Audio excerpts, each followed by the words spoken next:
तिमुथियुस के नाम पौलुस रसूल का पहला खत और उसका तीसरा बाब जो 16 आयत पर मुश्तमिल है। ये बात सच है कि जो शख्स निगहबान का ओहदा चाहता है वो अच्छे काम की ख्वाहिश करता है।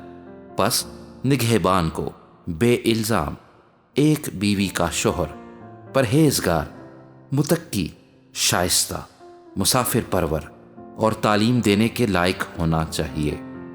नशे में गुल मचाने वाला या मार पीट करने वाला ना हो, बल्कि हलीम हो, ना तकरारी ना ज़रदोस्त, अपने घर का बखूबी बंदोबस्त करता हो और अपने बच्चों को कमाल संजीदगी से ताबे रखता हो।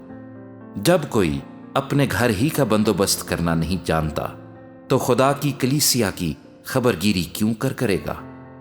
नो मुरीद ना हो ताकि तकब्बुर करके कहीं इबलीस की सी सजा ना पाए, और बाहर वालों के नज़दीक भी नेक नाम होना चाहिए ताकि मलामत में और इबलीस के फंदे में ना फंसे। इसी तरह खादिमों को भी संजीदा होना चाहिए, दो ज़बान और शराबी और नाजायज़ नफ़ा के लालची ना हों, और ईमान के भेद को पाक दिल में हिफाजत से रखें, और ये भी पहले आजमाए जाएं, इसके बाद अगर बेइल्ज़ाम ठहरें तो खिदमत का काम करें। इसी तरह औरतों को भी संजीदा होना चाहिए, तोहमत लगाने वाली ना हों, बल्कि परहेजगार और सब बातों में ईमानदार हों।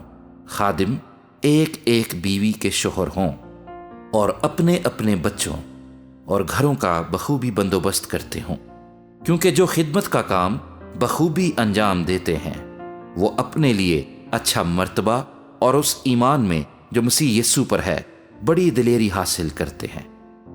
मैं तेरे पास जल्द आने की उम्मीद करने पर भी ये बातें तुझे इसलिए लिखता हूँ कि अगर मुझे आने में देर हो तो तुझे मालूम हो जाए कि खुदा के घर यानी जिंदा खुदा की कलीसिया में जो हक का सुतून और बुनियाद है क्यों कर बर्ताव करना चाहिए।